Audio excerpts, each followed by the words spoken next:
नमस्कार, आप देख रहे हैं लोकतंत्र। मैं हूं आपके साथ अक्षय।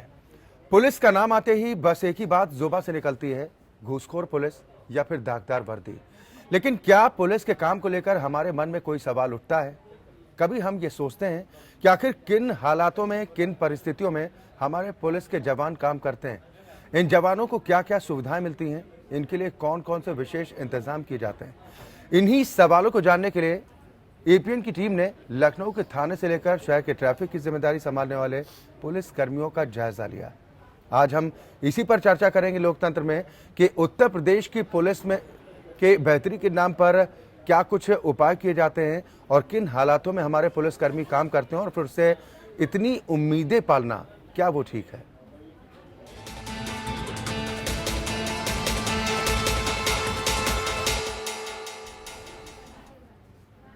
यहाँ तो सवाल इस बात को लेकर उठते हैं कि हमारे पुलिसकर्मी आखिर किन परिस्थितियों में काम करते हैं। उनसे उम्मीदें तो बहुत की जाती हैं और पुलिस का नाम सामने आते ही जब बात निकलती है जुबान से तो सिर्फ ये लगता है कि पुलिस घूसखोर होती है, वर्दी दागदार होती है। लेकिन उनके सामने भी कई समस्याएं होती हैं। क्यों उन समस्याओं का निपटारा नहीं किया जाता?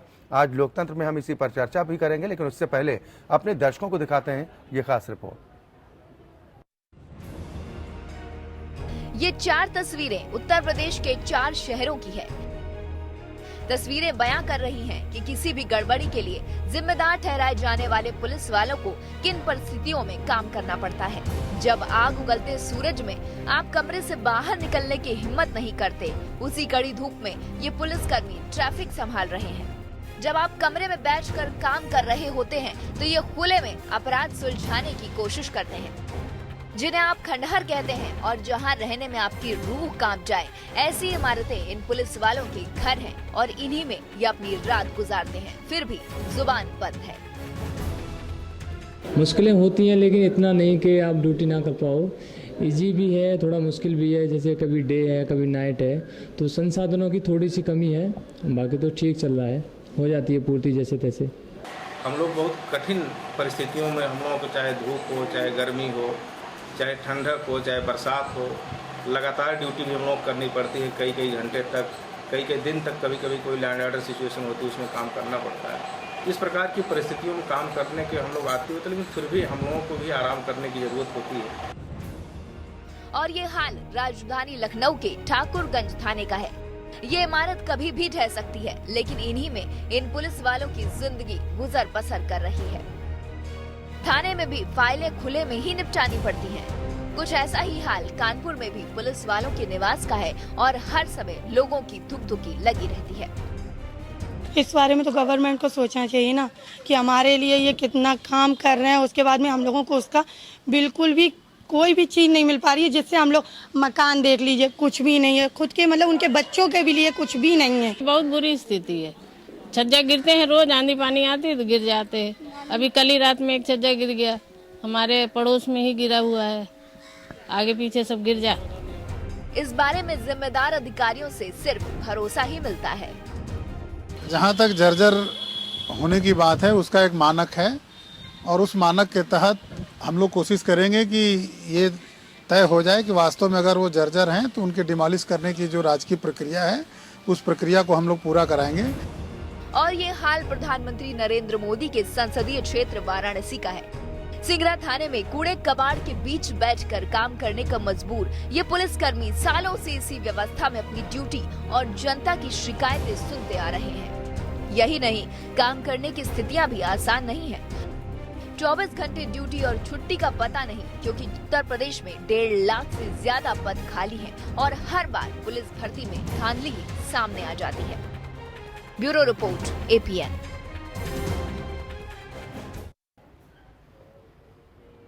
या तो आज लोकतंत्र में हम ये जानने की कोशिश करेंगे कि पुलिस महकमे से उम्मीदें तो जरूर की जाती हैं, लेकिन उन उम्मीदों को पूरा करने के नाम पर पुलिस को व्यवस्थाएं क्या दी जाती हैं। हालांकि हमने जब रियलिटी चेक करने की कोशिश की तो तमाम पुलिसकर्मियों ने दर्द भी बताने का प्रयास किया कि पुलिस महकमे के सामने भी तमाम तरह की पेचीदगियां सामने आती हैं। उनके सामने भी कई समस्याएं होती हैं, लेकिन उन समस्याओं का समाधान हो या ना हो, लेकिन उन्हें अपने फ़र्ज़ के प्रति जिम्मेदार रहना पड़ता है, ड्यूटी उन्हें करनी पड़ती है और उम्मीदें उनसे काफ़ी की जाती हैं, लेकिन व्यवस्थाओं के नाम पर जो इंतज़ामात होने चाहिए वो इंतज़ाम उन्हें देखने को नहीं मिलते हैं। 3 खास मेहमान हमारे साथ जुड़े हैं। सबसे पहले अपने दर्शकों की मुलाकात अपने मेहमानों से कराते हैं। मेरे साथ नोएडा स्टूडियो से कांग्रेस नेता शहजाद पूनावाला हैं। शहजाद, बहुत स्वागत है आपका। लखनऊ से 2 खास मेहमान मेरे साथ जुड़े हैं। केसी जैन साहब हैं, आप नेता हैं समाजवादी पार्टी। हम उनसे समझने का प्रयास करेंगे कि आखिर उन्हें क्या कुछ दिक्कतें नज़र आती है पुलिस महकमे में, क्योंकि उम्मीदें बहुत की जाती हैं और व्यवस्थाएं काफ़ी कम देखने को मिलती हैं। अतुल चंद्रा जी हैं, आप वरिष्ठ पत्रकार हैं। बहुत स्वागत है आप दोनों मेहमानों का भी हमारे साथ इस कार्यक्रम में शामिल होने के लिए। शुरुआत अतुल चंद्रा जी मैं आपसे ही करना चाहूँगा। आमतौर पर जब पुलिस का नाम जुबान पर आता है तो एक ही बात निकलती है कि पुलिस घूसखोर है, दागदार है वर्दी, इस तरह की बातें सामने आती हैं, लेकिन उनके सामने भी तो तमाम समस्याएं हैं। देखिए, ये तो सही बात है कि लोगों को हमेशा पुलिस वालों से शिकायतें ही रहती हैं। उनका बर्ताव ठीक नहीं होता है। जब देखो लाठीचार्ज हुआ तो बुरी तरह बेरहमी से पीटने लगते हैं और लोगों से ठीक से बात नहीं करते हैं। लेकिन इसके पीछे एक साइकोलॉजिकल फैक्टर यही है जी कि उनको सुविधाएं नहीं होती हैं। अब 14 घंटे 16 घंटे की ड्यूटी कर रहे हैं, बरसात है, धूप है, तेज लू चल रही है, ठंडी हवाएं चल रही हैं। ठंडी हवाओं में तो चलिए तब भी उन्होंने कपड़े अच्छे से पहन लिए तो वो प्रोटेक्टेड रहते हैं, लेकिन लू में और बरसात में खड़े रह करके ट्रैफिक संभालना, लॉ एंड ऑर्डर संभालना कठिन काम होता है। उसके साथ ही जो उनको रहने की सुविधाएं दी गई हैं उसकी हालत आज से नहीं दशकों से खराब चल रही है। आपने जो अभी टूटे फूटे घर दिखाए हैं, लगभग ऐसी ही हालत कई वर्षों पहले पुलिस लाइन लखनऊ में हुआ करती थी। जी जी, हमको नहीं लगता है कि वहां पर भी बहुत ज्यादा सुधार हुआ होगा। तो जो सुविधाएं हैं उसमें क्या होना चाहिए, उनको कम से कम बेसिक मिनिमम फैसिलिटीज कुछ तय कर ली जाएं कि भाई हम मिनिमम न्यूनतम एक इतना हम उनको सुविधा प्रदान करेंगे रहने के लिए, उनके ड्यूटी आवर्स के लिए, उनके वीकली ऑफ के लिए कोई एक मापदंड होना चाहिए। अगर कमी है तो फिर भर्तियां टाइमली और विवाद रहित ढंग से भर्तियां होनी चाहिए। चलिए बिल्कुल। अमिताभ ठाकुर जी भी हमारे साथ जुड़ गए हैं लखनऊ स्टूडियो से। आप आईजी हैं, इंस्पेक्टर जनरल। अमिताभ ठाकुर जी, बहुत स्वागत है आपका हमारे साथ इस कार्यक्रम में शामिल होने के लिए। मैं आपके पास आऊंगा, लेकिन उससे पहले एक कमेंट शहजाद पूनावाला से मैं ज़रूर लूँगा। शहजाद, उम्मीदें आपको लगता है कि बहुत ज़्यादा पाली जाती हैं? देखिए, और व्यवस्थाओं की अगर बात कही जाए तो अब आपको लगता है कि क्या है कि बड़े रिफॉर्म की ज़रूरत है पुलिस महकमे में? देखिए, मैं एक चीज़ ये कहूँगा कि जितना हम लोगों की उम्मीदें पुलिस से होती है, हम लोग पुलिस को उतने साधन और उतनी जो चीज़ें हैं प्रदान नहीं करते, और ये व्यवस्था की कमी रही है और कई सालों से रही है। किसी में मैं राजनीतिक टीका टिप्पणी नहीं करना चाहता, चाहे मध्य प्रदेश हो, गुजरात हो, महाराष्ट्र हो, उत्तर प्रदेश हो, सब जगह कमी दिखती है। एक सर्वे अभी हाल ही में आया है कि भारत में हर 1 लाख लोगों के लिए सिर्फ 138 पुलिस वाले हैं, जो कि अगर आप 170 देशों की बात करें तो भारत जो है 5वें स्थान पर नीचे से आ रहा है। इसका मतलब कि कहीं ना कहीं पुलिस की भर्ती में बहुत कमी है। उत्तर प्रदेश में 50% कमी है। इसकी वजह से क्या होता है कि एक आम पुलिस वाले को रिपोर्ट के हिसाब से लगभग 60% पुलिस वाले को 11 घंटे काम करनी पड़ती है और लगभग आधे से ज्यादा पुलिस वालों को ऑफ डे पर भी आना पड़ता है। जो उनका एक दिन ऑफ होता है उस पर भी रिपोर्ट करना पड़ता है ड्यूटी पे। तो मानसिक रूप से इस पे पुलिस वाले पे क्या असर पड़ रहा है? अच्छा, ये जब आते हैं तो इनके पास ना आधुनिक हथियार है, ना इनकी ट्रेनिंग आधुनिक है, ना इनके जो बैठने की जगह है जहाँ पे वो ऑपरेट करते हैं वो भी आधुनिक नहीं है। और जो घर की समस्याएं हैं, और सबसे इसमें एक और कारण मैं बताना चाहूंगा बड़े खुले मन से कि इनके ऊपर राजनीतिक दबाव होता है। हमारे पुलिस रिफॉर्म्स के लिए सुप्रीम कोर्ट ने आदेश दिया है। आज पंजाब की सरकार पुलिस रिफॉर्म को आगे ले जा रही है, कुछ और सरकारें ने भी पहल की है, पर पुलिस को आजादी भी नहीं है, वो पॉलिटिकल एग्जीक्यूटिव को अकाउंटेबल होती है। हर स्टेट में चीफ मिनिस्टर के और होम मिनिस्टर के कंट्रोल में होती है। इससे क्या होता है कि जो सुधार करने होते हैं, जो एक मेंटल सिक्योरिटी देनी होती है पुलिस वाले को कि वो टेन्योर उसकी होगी, उसकी पोस्टिंग वहां पे रहेगी, वो सारी चीजें भी नहीं है, बुनियादी चीजें। और पुलिस को सिर्फ पॉलिटिकल लोग जो है, चाहे कोई भी स्टेट के हो, वो उसको अपने एक माफिया की तरह इस्तेमाल करते हैं, अपने राजनीतिक विरोधियों के खिलाफ या अपनी एक प्राइवेट सेना की तरह। तो कुल मिला के हमारे पुलिस का इसलिए बहुत बुरा हाल है। व्यवस्था की कमी है, हम राजनीतिक लोगों की भी ये जिम्मेदारी इसमें बनती है। और मुझे लगता है पुलिस रिफॉर्म को इंप्लीमेंट किया जाए और एक एफिशिएंट एडमिनिस्ट्रेशन जो पुलिस दे सकती है उनके लिए उनको संसाधन दिए जाए, ताकि वो अपने पुलिस वालों का ख्याल कर सके, भर्ती कर सके और उसको फिर अच्छा बना सके। ये मुझे लगता है सबकी जिम्मेदारी है। ठीक है, केसी जैन साहब, मैं आपके पास आता हूं। ये इशारा कहीं ना कहीं शहजाद पूनावाला की आपकी तरफ भी था कि 5 साल आप लोगों ने उत्तर प्रदेश के सत्ता चलाई है, चूक हुई, मानते हैं? देखिए अक्षय जी, शहजाद पूनावाला जी ने जो बातें रखी बहुत बेबाक तरीके से रखी, और राजनीति में इतने बेबाक तरीके से बात रखने वाले कम लोग होते हैं।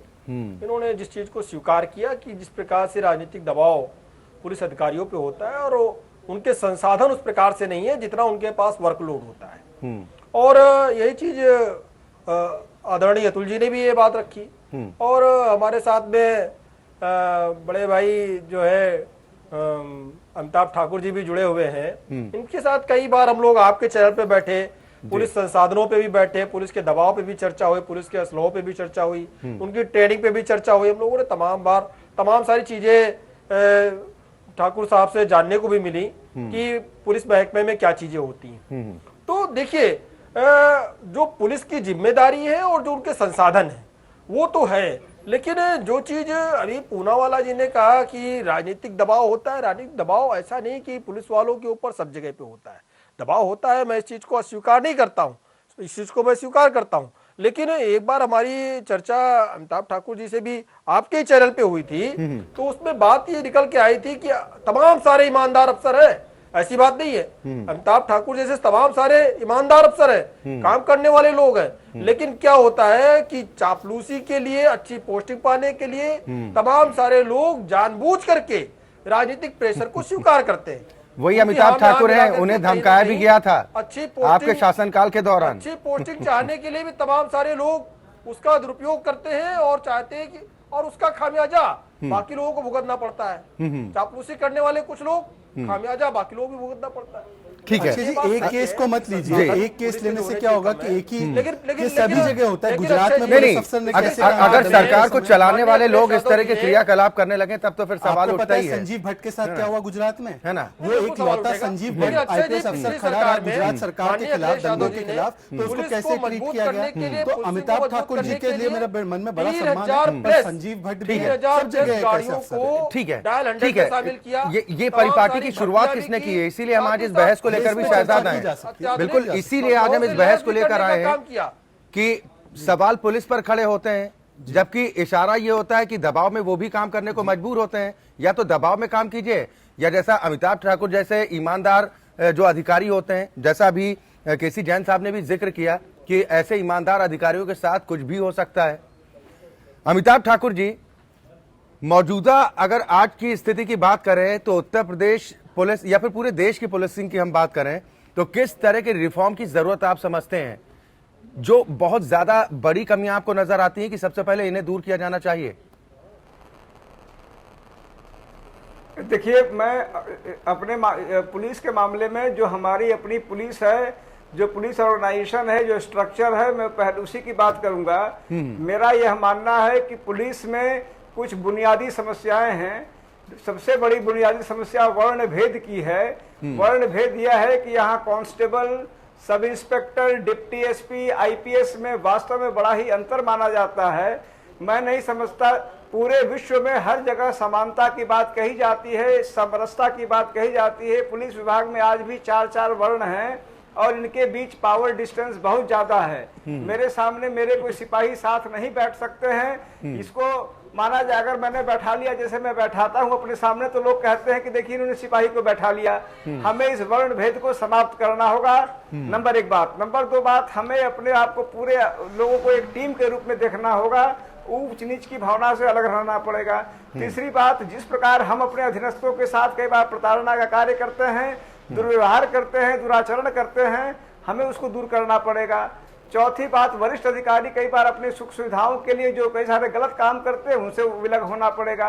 यानी कार्य संस्कृति में जो परिवर्तन होना है, सबसे पहले उच्च स्तर पर होना पड़ेगा, तभी वह बातें नीचे जाएंगी। यह एक हिस्सा हुआ। दूसरा हिस्सा ये हुआ, जो व्यक्ति गलत करता है वह दंडित हो, उसका उत्तरदायित्व तय हो। एक तरफ तो पुलिस वाले विक्टिम भी हैं, दूसरे तरफ पुलिस वाले दूसरों को भी विक्टिमाइज कर रहे हैं। दोनों स्थितियों में एक तो पुलिस वालों की जो समस्याएं हैं उनका सम्यक निदान हो, कार्य संस्कृति में परिवर्तन हो, पुलिस की समस्याओं की तरफ ध्यान दिया जाए, पुलिस को मनुष्य समझा जाए। साथ ही साथ पुलिस वाले जो अमानवीय कृत्य करते हैं, अमानवीय कार्य करते हैं, अवैधानिक, अधार्मिक और अनियंत्रित कार्य करते हैं, उन पर भी कठोर कार्रवाई हो। मेरे ख्याल से दोनों का एक संतुलित बैलेंस किए जाने की नितांत आवश्यकता है और कमियां बहुत ज्यादा हैं। इन्हें दूर करना पुलिस स्ट्रक्चर का एक प्रमुख कार्य और धर्म है।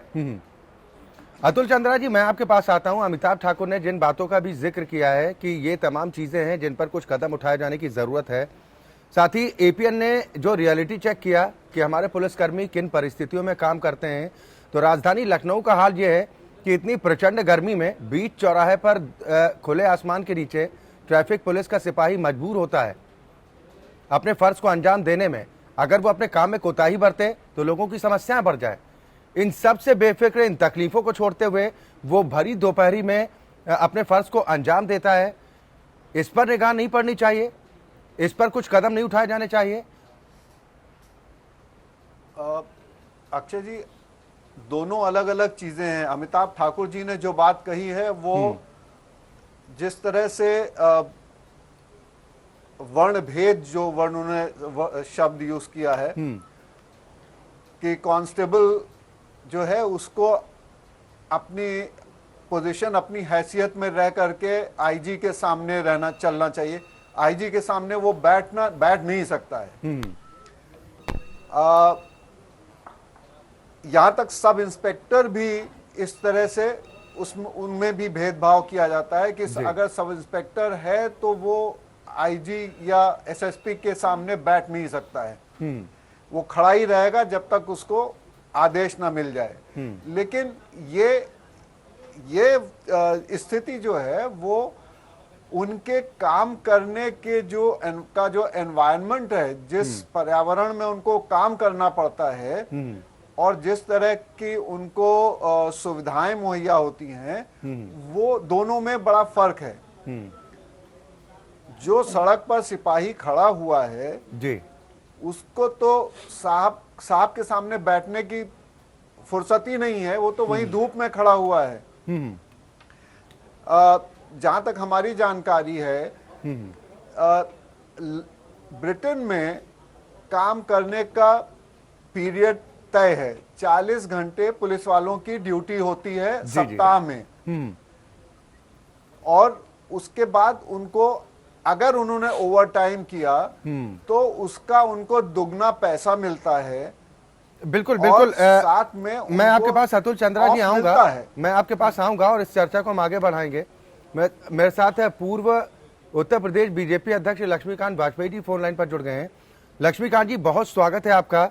हम पुलिस महकमे की बात कर रहे हैं। एपीएन ने रियलिटी चेक किया है, तमाम मुश्किलें हैं। एक तो बड़ी संख्या में रिक्त जो पद पड़े हैं, पुलिस कर्मियों की भर्ती की जरूरत है। उसके अलावा जो इन पुलिस कर्मियों को जो सुविधाएं मिलनी चाहिए वो सुविधाएं नहीं मिल पा रही हैं।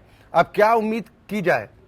क्या योगी सरकार में दिन बदलेंगे, पुलिस महकमे में रिफॉर्म होगा, कुछ हालात बेहतर होंगे?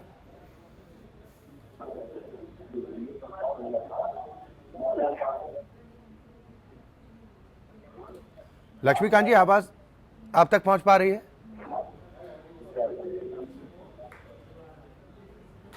चलिए हम दोबारा संपर्क करने की कोशिश करेंगे। यही सवाल मेरा शहजाद आपसे है कि जो हम लगातार चर्चा कर रहे हो, जो तस्वीरें भी हम लगातार दिखा रहे हैं, प्रदेश के कई इलाकों की ये तस्वीरें हैं। जी देखिए, मैं आपको एक चीज़ कहना चाहूँगा जी, पिछली सरकार समाजवादी की जो थी, उन्होंने भी कई प्रयास किए। नई पीसीआर वैन आई, अब भर्ती ये करते थे तो इनके ऊपर आरोप लगाया जाता था, आप क्यों भर्ती कर रहे हो, आप किसी को पक्षपात कर रहे हो। इससे भर्ती की प्रक्रिया थोड़ी धीरे हो गई थी, वरना भर्ती तो ये करने के प्रयास में थे। तो मुझे लगता है कि पर ये सारी चीजें है ना, ये बड़े कॉस्मेटिक चीजें हैं। हमको चाहिए व्यवस्था में परिवर्तन। व्यवस्था में परिवर्तन का मतलब क्या है? जैसे कि आज का जो स्ट्रक्चर है पुलिसिंग का, इसमें पॉलिटिकल एग्जीक्यूटिव हस्तक्षेप कर सकता है। इन्वेस्टिगेशन तक में उसको ऑर्डर दे सकता है कि ये पुलिस वाला ट्रांसफर हो जाए, तो बेचारा इन्वेस्टिगेट ही नहीं कर पाएगा, पहला। दूसरा, पुलिस की सारी कंट्रोल जो है, फाइनेंशियल कंट्रोल, ये स्टेट गवर्नमेंट के साथ होती है। तो अगर पुलिस वालों को अगर कमजोर इन्वेस्टिगेशन करवानी है तो इन लोगों को घर ना दो, इन लोगों को साधन ही ना दो, कानून व्यवस्था पे इसका फिर जाके असर पड़ता है।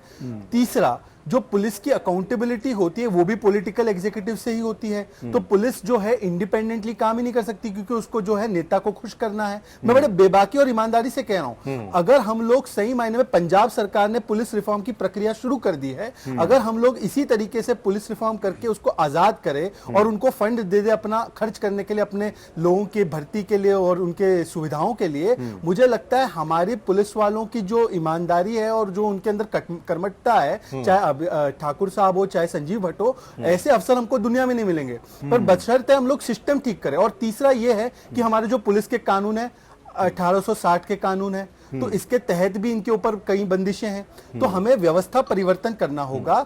हम लोग तैयार हैं, हमने पंजाब में शुरू किया है कांग्रेस पार्टी की तरफ से। हम मांग करते हैं कि सारी सरकारें, कांग्रेस, बीजेपी, दूसरी रीजनल गवर्नमेंट की, ये कुछ कुछ जो हद तक करा जा सकता है उसको करने का प्रयास करे और ईमानदारी से हर ही पार्टी जो है इसमें प्रयास करे। और अगर ऑल पार्टी करके इसमें केंद्रीय स्तर पर कुछ करना है तो हम लोग इसके लिए भी तैयार है, क्योंकि पुलिसिंग का सीधा सीधा असर हम पे पड़ता है। ये ठीक पुलिसिंग नहीं करेंगे तो कन्विक्शन रेट नहीं होगी, क्राइम बढ़ेगा। तो ये कोई उपकार नहीं है पुलिस वालों पे, ये हमारी जिम्मेदारी, ये हमारी जरूरत है। हम मांग करेंगे योगी सरकार से, मोदी सरकार से कि जो भी करना है प्रयास, लक्ष्मीकांत वाजपेयी जी हमारे साथ फोन लाइन पर जुड़ गए हैं, पूर्व प्रदेश अध्यक्ष हैं। लक्ष्मीकांत जी, बहुत स्वागत है आपका। आज हम पुलिस महकमे का जिक्र कर रहे हैं कि हमारे पुलिस के जवान किन परिस्थितियों में काम करते हैं, चाहे वो प्रचंड गर्मी पड़ रही हो, जाड़ा पड़ रहा हो, पर अपने फर्ज को अंजाम देने से वो पीछे हटते नहीं हैं, भले ही तमाम सवाल उनके ऊपर उठते हों। लेकिन आपको लगता है कि एक बड़े रिफॉर्म की जरूरत है पुलिस महकमे को? तो सरकार अभी तक जिनकी थी, चाहे वो पहले बसपा की थी चाहे सपा की थी जी, और भारत दिल्ली में सरकार की कांग्रेस की, पुलिस सुधार के संबंध में जितने सुझाव भारत सरकार से आए, राज्य सरकार ने माने नहीं। इसमें कोई संदेह नहीं कि सामान्य पुलिस का कर्मचारी जिन परिस्थितियों में काम करता है वो बड़ी कठिन परिस्थितियां हैं।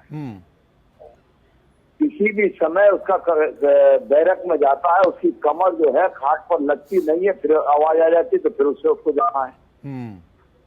निश्चित तौर पर उसकी सेवा शर्तों में, सेवा सुविधाओं में व्यवस्था होना आवश्यक है। हाँ, लेकिन सरकार नई आई है और मुझे भरोसा है कि पुलिस सुधार का जो सुझाव भारत सरकार के आए हैं उनको ईमानदारी से लागू करेगी। लक्ष्मीकांत जी, आपने पुरानी सरकारों का जिक्र किया है कि पुरानी सरकारों की जिम्मेदारी थी, शायद उन्होंने अपनी जिम्मेदारी का निर्वहन नहीं किया। अच्छा जी, कांग्रेस के प्रवक्ता शहजाद पूनावाला है, मैं आऊंगा आपके पास सर, आऊंगा आपके पास। एक चीज पूछ लीजिए जी। नहीं, एक सवाल आप हमारा उनसे पूछ लीजिए, आदरणीय वाजपेयी जी से, कि स्टेटों ने नहीं लागू किया, लेकिन मध्य प्रदेश में जहाँ पे आदरणीय वाजपेयी जी की सरकार है वहाँ पे उन्होंने क्या क्या चेंजेस ले आए, जरा इसके बारे में थोड़ा सा संक्षेप। जैन साहब यूपी की बात कीजिए ना, आप लोग यूपी की राजनीति कर रहे हैं तो यूपी पर अगर केंद्रित रहे तो बेहतर है। पूनावाला जी, और वहाँ मध्य प्रदेश में आप नहीं है, उत्तर प्रदेश में आप नहीं है। हमने तो आपकी दिल्ली की सरकार की सराहना की, उन्होंने मैंने ये बात नहीं रखी है वाजपेयी जी, आप, और इसके बाद भी आपको दर्द हो गया। नहीं लक्ष्मीकांत वाजपेयी जी, ये जो सवाल था ये केसी जैन साहब की तरफ से था, समाजवादी पार्टी के नेता हैं उनकी तरफ से। बात नहीं करना चाह रहा था वाजपेयी जी। शहजाद पूनावाला ये कह रहे हैं कि हमने पंजाब में पुलिस रिफॉर्म की शुरुआत कर दी है, सीख लेनी चाहिए उत्तर प्रदेश सरकार को भी। हमने क्या कहा, अगर पूनावाला जी सुन रहे हो शहजाद जी, तो हमने कहा कि योगी जी की सरकार निश्चित तौर पर पुलिस सुधार के जो सुझाव आए उनको लागू करेगी। हम स्वागत करते हैं उसका, हम स्वागत करते लेकिन इन्होंने मध्य प्रदेश उठा दिया। रहते हैं उत्तर प्रदेश में, राजनीति करते हैं हम लोग उत्तर प्रदेश में, तो पहले बातचीत उत्तर प्रदेश की करेंगे। निश्चित तौर पर पुलिस के कर्मचारियों की जो सर्विस कंडीशन है उसमें सुधार होना चाहिए। वो अभी मनुष्य है, ये बात हमको ध्यान रखनी चाहिए। ठीक है लक्ष्मीकांत वाजपेयी जी, अमिताभ ठाकुर जी ने एक वाजिब सवाल उठाया है कि अगर पुलिस को दुरुस्त करना है, महकमे को ठीक ढंग से अगर संचालित करना है, तो जो रंग भेद की जो कमी है उसको दूर करना होगा। ये जो अंतर है जो उन्होंने बताने का प्रयास किया कि अपने वरिष्ठ अधिकारियों के सामने जो सिपाही है वो बैठ नहीं सकता, ये एक बड़ी समस्या होती है जो कहीं ना कहीं पुलिसिंग व्यवस्था पर इसका असर पड़ता है। मेरा इतना ही कहना है, अगर आप ये उम्मीद करेंगे कि डीआईजी के सामने दरोगा जी बैठेंगे कुर्सी पर, इंस्पेक्टर के सामने सिपाही जी बैठेंगे कुर्सी पर, इतने बड़े सुधार से पहले अच्छा हो उनकी सेवा शर्तों में, उनकी परिस्थितियों में सुधार किया जाए, उनके आवर्स को निर्धारित किया जाए कि 8 घंटे नहीं 10 घंटे 12 घंटे काम लेंगे, कुछ इस तरह की चीजें निर्धारित की जाए। पहले उठने बैठने जैसी जिसमें से अनुशासनहीनता भी पनपने की संभावना हो सकती है, उस विषय पर अभी मैं चर्चा की। नहीं तो इस पर सरकार कुछ रणनीति बना रही है? मेरी एक बात सुनिए ना जी, सरकार को अभी 32 दिन हुए हैं, 31-32 दिन, भरोसा रखिए तो निश्चित तौर पर सरकार पुलिस सुधार करके और पुलिस कर्मचारियों की परिस्थितियों में सुधार करेगी। चलिए बहुत शुक्रिया लक्ष्मीकांत वाजपेयी जी हमारे साथ जुड़ने के लिए। अमिताभ ठाकुर जी कितना भरोसा कर रहे हैं आपने? आप लोग तो लगातार ये बातें भी कहते रहे कि पुलिस कर्मी अपने फर्ज को अंजाम देने की कोशिश तो पूरी ईमानदारी से करते हैं, कुछ लोगों की वजह से महकमा बर्बाद होता है, वो बात अलग है। कई सरकारें आई, कई सरकारें गईं, कुछ इस तरह की बहस भी हुई, लेकिन नतीजा आपको लग रहा है कि कुछ सामने आया, कुछ परिवर्तन आज तक देखा? देखिए, मेरा मात्र कहना है कि पॉलिटिकल गवर्नेंस की अपनी बातें हैं, उनकी अपनी स्थितियां हैं। हम लोग परमानेंट पुलिस मेंबर्स हैं, हमारा उद्देश्य यही है, यही होना चाहिए कि जो पुलिस फोर्स की कमियां हैं वो पॉलिटिकल लोगों की अपने अपने स्टेटमेंट हो सकते हैं। हमारा मात्र कहना है कि हमारे विभाग में कमियां हैं, परेशानियां हैं, दिक्कतें हैं। जैसे सभी लोगों की मैंने बात सुनी है, इस बात से सभी सहमत थे कि कई सारी वास्तविक बुनियादी परेशानियां हैं। ये बात जैसे मिस्टर पुणेवाला ने सही कहा, संबंध केसी जैन साहब ने, अतुल जी ने कहा, ये बिल्कुल सही कहा कि मैंने एक उसका अंश बताया, अतुल जी ने समस्या का दूसरा अंश बताया, वाजपेयी साहब ने तीसरा बताया, जैन साहब ने चौथे अंश को बताया। समस्याएं हैं, इनमें हम सबों में कोई विभेद नहीं है। पॉलिटिकल इश्यूज अपार्ट, मूल बात यह है कि समस्याओं में हमें मिल के सोचना होगा। ये पहले स्वीकार करना पड़ेगा कि समस्याएं हैं, उन समस्याओं का समाधान ढूंढना पड़ेगा, क्योंकि अल्टीमेट बात यह है कि पुलिस बेहतर हो, इस सबकी आवश्यकता है, समाज की आवश्यकता है। पुलिस में कमियां हैं, वो एक सच्चाई है। ये कैसे ठीक हो, इसमें तभी ठीक होगा जब सभी के विचार मिलेंगे और हम उस तरफ चलेंगे। चलने की जरूरत है, इसमें मेरे ख्याल से कहीं किसी व्यक्ति को गुरेज नहीं है, न कोई विरोधाभास है। अमिताभ ठाकुर जी, पुलिस के जो वरिष्ठ अधिकारी हैं उनकी क्या भूमिका इसमें हो सकती है? देखिए, हमें यह कहा जाता है, चूंकि मैं भी एक आईपीएस अफसर हूं, अब सीनियर रैंक पे आ गया हूं, हमें यह बताया गया, जिस दिन मैंने नेशनल पुलिस एकेडमी ज्वाइन किया था, हमें बताया गया था कि आप लीडर ऑफ द फोर्स हैं। लीडर ऑफ द फोर्स का मतलब यह बताया गया था कि you will be leading from the front. आप आगे से देखेंगे, जैसे हम लोग मानेक शाह साहब के बारे में सुनते हैं कि उन्होंने फौज को लीड किया, उन्होंने विजय दिया, वो हम उनको सैल्यूट करते हैं। उसी प्रकार जैसे हम लोग केपीएस गिल साहब के बारे में पढ़ते हैं, सुनते हैं, तो पुलिस के हर आईपीएस अफसर को, यदि वो आईपीएस अफसर अपने आप को समझता है, उस शब्द की गरिमा को मानता है, तो लीडर ऑफ द फोर्स के रूप में पुलिस को कैसे बेहतर कर सकता है, क्या क्या पुलिस के लिए कर सकता है। यह न हो जैसे जॉन एफ कैनेडी ने कहा था कि यह न सोचो कि देश तुमको क्या कर सकता है, यह सोचो कि तुम देश के लिए क्या कर सकते हो। उसी प्रकार से आईपीएस अफसरों की भूमिका यह होनी चाहिए कि वह पुलिस के लिए क्या कर सकते हैं, यह सोचे, यह न सोचे कि हमें कितने फॉलोवर, कितने गाड़ी, कितने फोन मिल जाएंगे। दुर्भाग्य है कि हमारा एक तबका आज भी उसी तरह सोचता है कि हम कितनी कमाई कर लेंगे, हमें कितना हमारा पेट भर जाएगा, हम क्या लाभ ले लेंगे। वो भी हमारी दुर्दशा का एक प्रमुख कारण है। बिल्कुल। शहजाद, कुछ आप कहना भी चाह रहे थे? और मैं अमिताभ जी से सवाल पूछना चाह रहा हूँ क्योंकि ये खुद अफसर हैं, तो क्या जो सीनियर अफसर्स, आईपीएस अफसर्स या उस रैंक के अफसर होते हैं, ये लोग समझते हैं कि बुनियादी समस्याएं क्या है, जैसे हमारे ट्रैफिक पुलिस खड़े बिना मास्क के धूप में खड़े, ये सारी चीज़ें जानते हैं।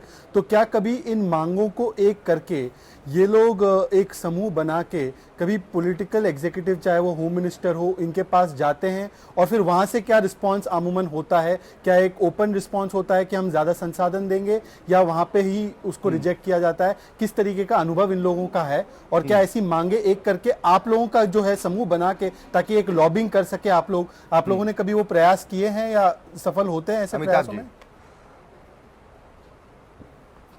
देखिए, मैं समझता हूँ बहुत ही वाजिब सवाल उठाया है, बहुत ही वाजिब सवाल उठाया है आपने साहब। मुख्य बात यह है कि ऐसा होना चाहिए। हम पढ़ते हैं कि अमेरिका में लोग लॉबिंग करते हैं, अच्छे कॉज के लिए भी लॉबिंग करते हैं। अब इंडिया में भी लॉबिंग को कुछ हद तक मान्यता दी जा रही है, मानी जा रही है, हमारा एसोसिएशन है।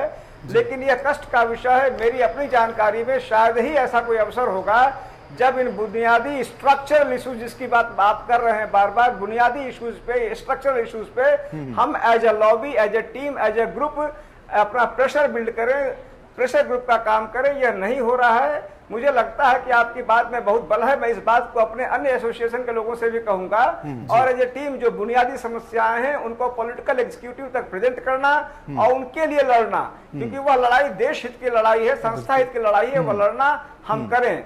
मैं स्पष्ट कहना चाहूंगा कि अभी एसोसिएशन के रूप में वो बातें कम हो रही हैं और उसका अभाव है। बिल्कुल, लेकिन अतुल चंद्रा जी, अमिताभ जी जो बात कर रहे हैं कि ऐसा करना चाहिए, इतनी हिम्मत दिखा पाएंगे अधिकारी?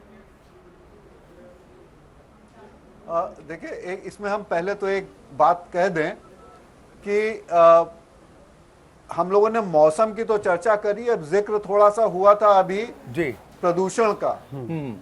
तो सबसे ज्यादा समस्या जो है, बीच में एक स्टडी भी लखनऊ में हुई थी जी, कि जितना ज्यादा प्रदूषण से, वायु प्रदूषण से और ध्वनि प्रदूषण से जितना ज्यादा नुकसान चौराहों पे खड़े पुलिस वालों को हो रहा है, उतना शायद किसी और को नहीं हो रहा है। तो क्या उनको उस तरह की मेडिकल सुविधाएं उपलब्ध हैं कि उनका स्वास्थ्य ठीक रहे? एक चीज। दूसरी चीज ये, बीच में एक प्रयास हुआ कि जितने भी चौराहों पे या ट्रैफिक पुलिस वाले लोग हैं उनको मास्क दिया जाए जी। वो प्रयास कुछ दिन चला और उसके बाद फिर वो खत्म हो गया।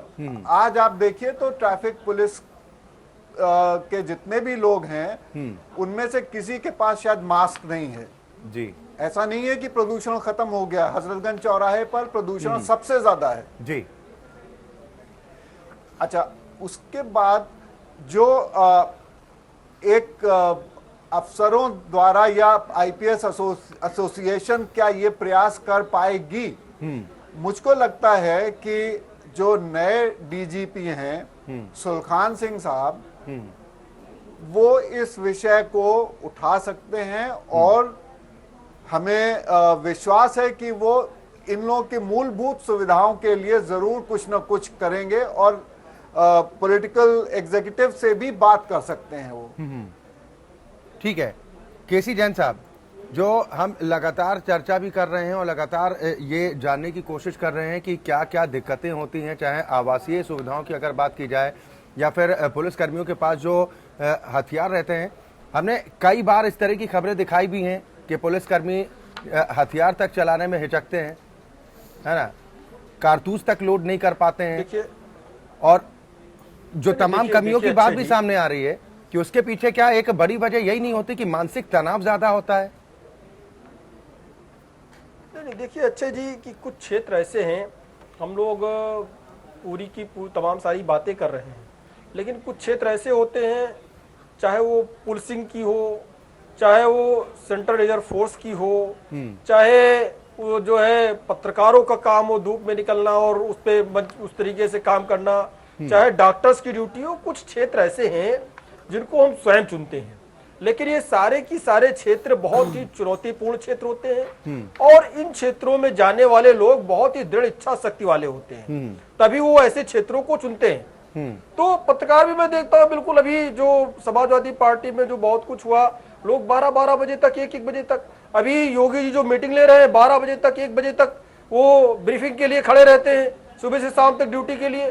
तो ये कुछ क्षेत्र ऐसे, डॉक्टर है, कहीं पे कोई हादसा हो गया, इमरजेंसी ड्यूटी उनकी लगी हुई है, 4-4, 5-5 दिन, 1-1 हफ्ते तक घर नहीं जा पाते हैं। हम लोग ट्रामा सेंटर जाते रहते हैं, राजनीतिक क्षेत्र में तमाम सारे लोग आते हैं, डॉक्टर लोग भी कहते हैं, ये जूनियर डॉक्टर भी ये कहते हैं कि हम लोग तो 10-10 दिन, 15 दिन तक लगातार काम करते हैं, 3-3, 4-4 दिन बिना सोए काम करते हैं। तो कुछ क्षेत्र ऐसे होते हैं अच्छे जी, बहुत चुनौतीपूर्ण होते हैं, और उन्हीं क्षेत्रों में से एक काम पुलिसिंग का है। और हमें ऐसे लोगों को सैल्यूट करना चाहिए जो लोग इतनी दृढ़ता से इस तरीके से काम करते हैं इतने संघर्षों के बाद। जैन साहब सैल्यूट करते हैं क्या? वास्तविकता आपने कहा कि ऐसे लोगों को सैल्यूट करना चाहिए। अमिताभ ठाकुर जी नहीं, बिल्कुल करते हैं। जो जैन साहब ने जो बातें अभी कही हैं, अच्छे जी, बात पर जी, फिर भी इसके साथ में अगर राजनीतिक दल चाहें और सरकारें चाहें तो जो इनकी समस्याएं हैं, जो समस्याएं एक तरीके से क्रिएट की गई हैं, उन समस्याओं को जरूर कम किया जा सकता है। जैसे मास्क की बात हुई, लखनऊ में मेट्रो का काम चल रहा है, माननीय अखिलेश यादव जी ने उसको शुरू किया। मैं देखता हूँ हर एक वर्कर अपने मुंह पे मास्क लगाए हुए, तो जब हर एक वर्कर को वहां पे मेट्रो में जो काम कर रहे हैं वो उनको मास्क मिल सकता है, तो पुलिस वालों को मास्क क्यों नहीं मिल सकता है? वहां पे क्या दिक्कतें हैं?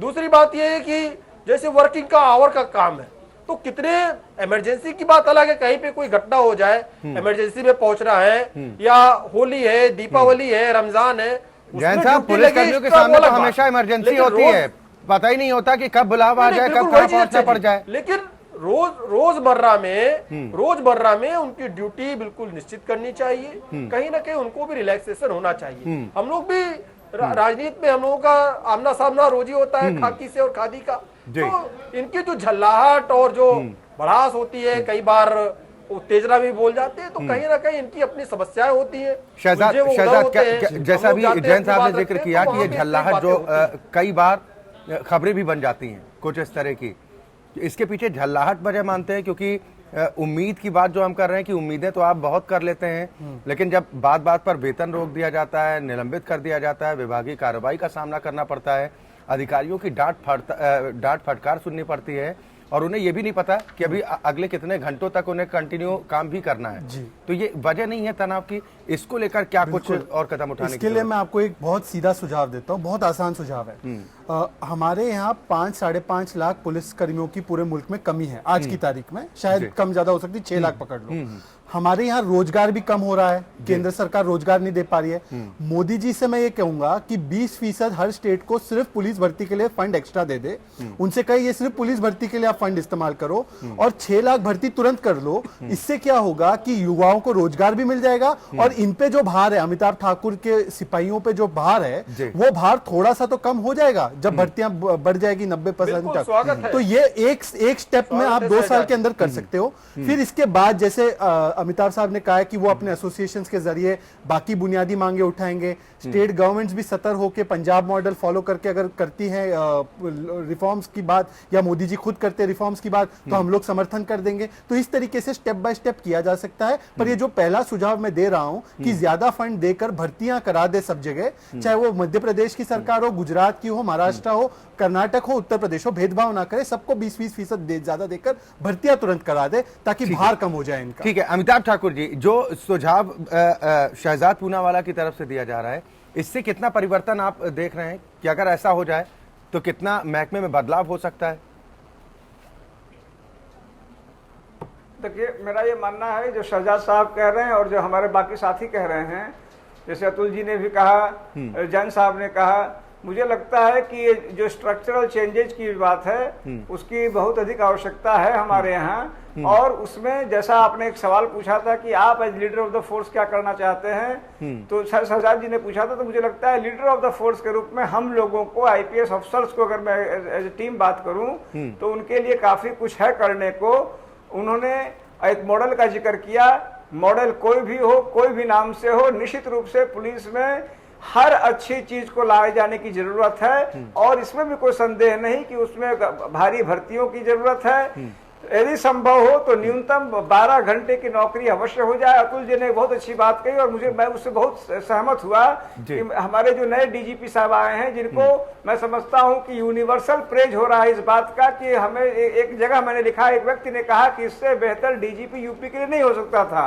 मुझे लगता है कि डीजीपी साहब के लिए उनका भी समझ लीजिए कि he has got an opportunity, और संभवतः हमें पूर्ण विश्वास है कि पूरे यूपी पुलिस को एक बेहतर भविष्य होगा। ऐसा कुछ स्ट्रक्चरल वर्क अमिताभ जी, लेकिन कितना यकीन कर पाएंगे, जैसा आप भरोसा जाहिर कर रहे हैं कि उत्तर प्रदेश के जो नए डीजीपी साहब हैं वो ये परिवर्तन कर पाने में सक्षम हैं, लेकिन उसके लिए वक्त की आपको लग रहा है दरकार नहीं होगी? क्योंकि जहां तक मुझे जानकारी है कि तकरीबन 5 माह का ही कार्यकाल उनका रहेगा। देखिए, ऐसी चर्चाएं हैं, मुझे लगता है बहुत ये कोई अनुचित भी नहीं होगा कि उनको एक्सटेंशन मिले। अब तो माननीय सुप्रीम कोर्ट ने न्यूनतम 2 वर्ष की बात कही है डीजीपी के लिए। मुझे लगता है कि इस प्रकरण से ही उसकी शुरुआत होनी चाहिए कि जो भी व्यक्ति डीजीपी के पद पे आता है वो न्यूनतम 2 वर्ष रहे। He is definitely the most capable person, और इनके रहते हुए यह व्यवस्था लागू हो जाए 2 साल की, तो वास्तव में बहुत ही शानदार परिवर्तन होने की पूर्ण संभावनाएं रहेंगी। जी अमिताभ जी, अभी शहजाद पूनावाला ने कहा कि उत्तर प्रदेश में पिछली सरकार ने प्रयास किया था कि पुलिस भर्ती हो जाए, लेकिन जो रोक लग गई थी, हालांकि वो रोक क्यों लगी थी वो तो अलग विषय है, लेकिन अगर इन रिक्त पदों को भर दिया जाए तो कम से कम आपको लगता है कि जो तनाव का लेवल है वो थोड़ा कम होगा? निश्चित रूप से जितनी भारी संख्या में हमारे पद खाली हैं, यदि उनकी भर्तियां हो जाएंगी तो कोई संदेह नहीं कि तनाव कम होगा और बेहतर प्रदर्शन होगा। अतुल चंद्रा जी, सवाल उसी बात को लेकर उठ जाते हैं कि भर्ती प्रक्रियाओं में गड़बड़ी, इस तरह की चीजें सामने आती हैं, तो पारदर्शिता के साथ बाकायदा जो भी नियम कायदे कहते हैं उसके हिसाब से अगर एक बार फिर नई शुरुआत योगी सरकार की तरफ से की जाती है तो कितना कानून व्यवस्था में परिवर्तन आप देख सकते हैं? क्योंकि योगी सरकार कानून व्यवस्था को दुरुस्त करने पर फोकस तो है, लेकिन उसके लिए जरूरी है कि पहले हमारे पुलिसकर्मी तैयार हों, काम करने के लायक ठीक स्थिति में हो, यह भी तो जरूरी है। अक्षय जी, ये एक इत्तेफाक है कि समाजवादी पार्टी ने 2 बार पुलिस भर्ती करी और दोनों बार कंट्रोवर्सी क्रिएट हो गई। जब पहली बार ये पुलिस भर्तियां चर्चा में आई और इनके खिलाफ अलग अलग तरह के एलिगेशंस लगे, उसकी इंक्वायरी 2 पुलिस अफसरों ने करी थी, जिसमें एक थे शैलजाकांत मिश्र और दूसरे थे श्रीमान सुलखान सिंह, जो इस वक्त डीजीपी हैं जी। दोनों की जो रिपोर्ट थी उसमें जो गड़बड़ियां सामने लाई गई भर्तियों में वो अपनी जगह थी। दोबारा अभी जब भर्तियां हुई तो उसमें भी ये हो गया कि नहीं, ये भर्तियां गलत हैं जी। तो सवाल ये है कि ट्रांसपेरेंसी के साथ और पूरे भरोसे के साथ भर्तियां कैसे की जाएं, तो उसके लिए एक कोई ऐसी प्रक्रिया तैयार करनी होगी जिसमें यह ना हो कि एक जाति विशेष ही चली जा रही है सिर्फ पुलिस में, जिसमें यह ना हो कि नकल करा करके भर्तियां हो रही हैं, जिसमें यह ना हो कि पैसे लेकर भर्तियां कराई जा रही हैं या कुछ और गलत काम किया जा रहा है। तो जब तक एक ट्रांसपेरेंट प्रक्रिया नहीं तय होगी भर्तियों की, तब तक भर्तियां कंट्रोवर्सी से अलग नहीं रहेंगी जी। इसलिए ये सबसे पहली चीज जो योगी सरकार और सुलखान सिंह साहब के लिए होगी कि अगर हमें भर्ती करनी है तो उसके लिए एक ट्रांसपेरेंट प्रक्रिया कैसे तैयार की जाए ताकि उसको कोई चुनौती न दे सके। जी शहजाद, बहुत महत्वपूर्ण बात कही है चंद्रा साहब ने, क्योंकि इसका असर भी पड़ता है कि अगर जिसको राजनीति की भाषा में कहते हैं सेटिंग, कि वो उसके जरिए अगर नौकरी पा भी जाते हैं तो उनसे उम्मीद क्या करें, क्योंकि उनके जहन में उन्हें इस तरह की कोई ट्रेनिंग वगैरह तो दी नहीं जाती उस वक्त, नहीं, मुझे लगता है कि किस तरह का मोराल होना चाहिए पुलिसकर्मियों का? निश्चित रूप से अगर भर्तियों की प्रक्रिया सही नहीं होगी तो उसका प्रभाव जो है वो आने वाले पुलिसिंग पे होगा। और व्यापम में आप देख सकते हैं एक उदाहरण कि किस तरीके से वहाँ पे फर्जी लोगों को लिया गया और उसका क्या असर पड़ रहा है वहाँ के प्रशासन। तो मैं ये नहीं इनकार करता हूँ, प्रक्रियाएं जो है पारदर्शी होनी चाहिए। आप एक रेगुलेटर बना दो जिसके तहत ये सारी चीजें की जा सके और उसकी अकाउंटेबिलिटी फिक्स कर दो। आजकल हम लोग करोड़ों रुपए के टेंडर ई टेंडरिंग से कर रहे हैं, क्यों ना हम कोई टेक्नोलॉजी के इस्तेमाल से इस पूरी प्रक्रिया को ऑनलाइन भी कर दे और ट्रांसपेरेंट भी कर ले। और एक काम और मैं अमिताभ जी को देना चाहूंगा कि आप अगर अपने डिपार्टमेंटली या जहां पे भी पॉसिबल हो एक शिकायत की एक प्लेटफॉर्म बना दे, ताकि छोटे से छोटा पुलिस वाला जो उसके साथ अगर उसकी घर की समस्या है, जो भी समस्या है, वो आप लोगों के पास पहुंच सके। बहुत बार उनके नहीं पहुंचता, उनके सीनियर आपको कन्वे नहीं करते होंगे, तो आप अगर एक डायरेक्ट कम्युनिकेशन लाइन एस्टैब्लिश कर ले आपके छोटे से छोटे सिपाही के लिए कि वो अज्ञात रूप से भी आपको शिकायत दे सके कि मेरे घर में ये हो रहा है या मुझे ये नहीं मिल रहा, तो आपको ज्यादा जानकारी भी मिल सकेगी और आप अंदर में जो आपको सॉल्व करना है इश्यूज को वो आप कर सकेंगे। ये मेरा एक सुझाव आपकी तरफ है। बिल्कुल अमिताभ ठाकुर जी, और ये जरूरी भी हो जाता है क्योंकि 15 से 18 घंटे तनाव भरी ड्यूटी करने के बाद जब कभी इमरजेंसी में छुट्टी लेने के लिए पहुंचता है तो उसे अधिकारियों की तरफ देखना पड़ता है कि छुट्टी मिल भी पाएगी कि नहीं। अमिताभ जी। जी बिल्कुल सही। मैं समझता हूँ कि देखिए मुझे आज जो हमारी जो आपके सामने आपके यहाँ चर्चा हुई जी, मुझे सबसे अच्छी बात लगी कि उसमें यह नहीं हुआ जिससे हम लोग, मुझे लगता है एक नागरिक के रूप में, एक आईपीएस अफसर के रूप में तो हुई ही, एक नागरिक के रूप में भी हम लोग ऊब जाते हैं कि उसने उसको आरोपित किया। आज मुझे अच्छा लगा कि हम सबों ने मिलकर कंस्ट्रक्टिव तरीके से एक कंसोलिडेटेड पर्पस के लिए बात किया कि पुलिस में समस्या है, पुलिस की समस्याएं फला है। जैसे शहजाद जी ने अभी जो अंतिम बात जैसे कही वह भी बहुत आवश्यक है कि हमारी जो शिकायतें हैं विभागीय जो कंप्लेंट है उसके लिए इंटरनल कंप्लेंट मैकेनिज्म हो, वो अपनी ग्रीवांस रिड्रेसल की जो बात है वो हो और वो ओपन हो। कुछ ऐसा ना हो कि यदि मेरी कोई शिकायत आई तो मैं अपने खिलाफ मान लूं या मान लूं कि वो बदमुजन्ना, हमारे यहाँ यूपी में कहते हैं सिपाहियों को बदमुजन्ना है। यदि किसी ने वाजिब बात कर दी बदमुजन्ना है। जैसे कि मैं कुछ दिन के लिए बदमुजन्ना हो गया था, तो बदमुजन्ना कोई ना हो, यदि उसने वाजिब बात कही है उसकी बात सुनी जाए। ग्रीवांस रिड्रेसल का एक समुचित व्यवस्था हो, मुझे लगता है इसकी बहुत जरूरत है। साथ ही एक चीज और, वक्त वक्त पर क्या आपको लगता है कि जो पुलिसकर्मियों के जहन में जो तनाव होता है काम के बोझ तले दबकर, क्योंकि जिम्मेदारियां उनके पास बड़ी होती हैं और उनके पास जो फुर्सत के लम्हे शायद जिसको हम कह सकते हैं कि कम होते हैं, क्या विशेष तौर पर सेमिनार का आयोजन किया जाता रहना चाहिए कि वक्त वक्त पर उन्हें कम से कम मोटिवेट भी किया जा सके और साथ ही सांस्कृतिक कार्यक्रमों के जरिए कुछ इस तरह की व्यवस्था भी आपको लगता है कि करना जरूरी है? अमिताभ जी। होता है जी निश्चित रूप से मुझे लगता है हर वह चीज जो कि किसी भी फैमिली को, क्योंकि हम पुलिस एक लार्ज फैमिली है, किसी फैमिली को बेहतर ढंग से चलाने में सहायक हो सके।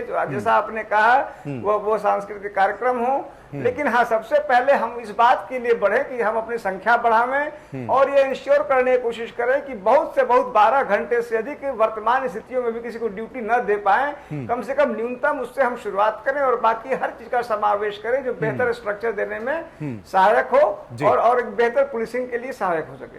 आपको पता है कि हमारे पुलिस वाले उनका संबंध ज्यादातर खूंखार क्रिमिनल्स, आतंकवादियों के साथ हो जाता है क्योंकि उनको जेलों में रहना पड़ता है, इन्वेस्टिगेशन। तो अमेरिका में बाकायदा पुलिस वालों को मेंटल एंड साइकोलॉजिकल काउंसलिंग दी जाती है। मान लो अगर उसने किसी की जान ले ली है किसी एनकाउंटर में वगैरह, तो उसके ऊपर क्या प्रभाव पड़ेगा। यहाँ पे हम लोगों ने मुंबई पुलिस जैसे हर साल एक कार्यक्रम करती है, सांस्कृतिक रूप से बड़ी एक्टिव है मुंबई पुलिस, पुणे पुलिस वगैरह, तो वो तो होना ही चाहिए एक रिक्रिएशन की तरह। पर मेंटल हेल्थ पे भी जो अफसर के, क्योंकि इतना काम कर रहे हैं और इतने भारी सर्कमस्टेंसेस में काम कर रहे हैं, तो ये भी अगर सुझाव अगर अपनाया जाए उनके मेंटल हेल्थ की तरफ, तो मुझे लगता है कि अच्छा होगा। क्योंकि फिर वरना वो वही मेंटल बैगेज के साथ अगर वो काम करेगा तो टॉर्चर होगा और इनोसेंट लोगों को इम्प्लीकेट होगा। तो इसलिए उनके मेंटल हेल्थ का भी हम लोगों को ख्याल रखना चाहिए। बिल्कुल। जैन साहब, कुछ सुझाव आप भी देना चाहेंगे और कुछ उम्मीदें भी आप रखते हैं कि आप कम से कम थोड़ी परिवर्तन की बाहर देखने को मिल सकती है?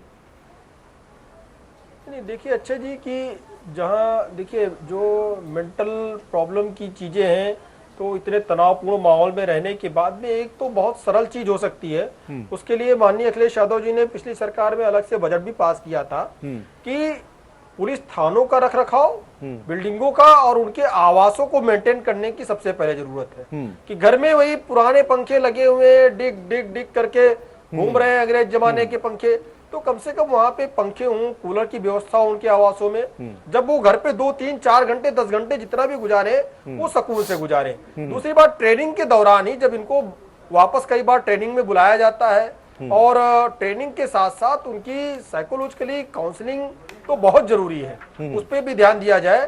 तो 2-3 चीजें अगर इस तरह जो सिंपल चीजें हैं जिनमें कोई बिना एक्स्ट्रा किसी एक्स्ट्रा खर्च के, किसी एक्स्ट्रा इन्वेस्टर के बिना कोई अतिरिक्त चीज को शामिल किए इन चीजों को तत्काल किया जा सकता है। हमें लगता है इसको तत्काल लागू करना चाहिए, एक साइकोलॉजिकली काउंसलिंग ट्रेनिंग के दौरान, साथ ही साथ उनके आवासों का रखरखाव की व्यवस्था।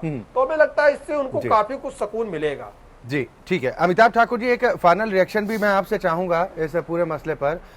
ये सारी प्रक्रियाएं, जैसा हम लोगों ने चर्चा के दौरान कहा कि अगर ये हो जाता है तो उससे ये परिवर्तन हो सकता है, तमाम जो सुझाव अपनाए गए हैं इनमें कितना वक्त लग सकता है, कितने वक्त के भीतर हम पुलिस को एक बेहतर पुलिस के तौर पर देख सकते हैं अगर सरकार वास्तविक गंभीरता से काम करे